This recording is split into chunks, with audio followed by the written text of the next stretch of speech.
تاسو به د قیامت په ورځ باندې د قبرونو نه میدان د حشر ته داسې جمع کولی شئ چې تاسو به خپې بلوئ، سرتور سر به یئ، او په داسې حالت کې چې تاسو به ناسنته یئ، بربنډ به یئ، په سر باندې به ټوپۍ نه وي، په خپو به پیزار نه وي، په تن به کپړې نه وي، انسانان به د دې هیبت په حالت کې روان وي. الله رب العالمین به د دویمې شپېلۍ حکم وکړي اسرافیل علیه السلام ته، هغه به شپېلۍ ووایي، نو ډېر هیبتناک حالت به شروع شي چې قرآن کریم د هغې تذکره کړې ده. فرمایي فاذا هم من الاجداث الى ربهم ینسلون.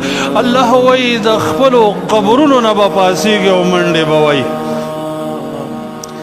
اولنې هغه څوک چې ځمکه به د هغې نه سرې شي او هغه به راوځي، هغه به سید الاولین والآخرین محمد مصطفی صلی الله علیه وسلم وي. هغه فرمایي انا اول من تنشق عنه الارض. اولنې انسان چې ځمکه د هغې نه چوي هغه به زه یم او زه به اول د ځمکې نه راوځم.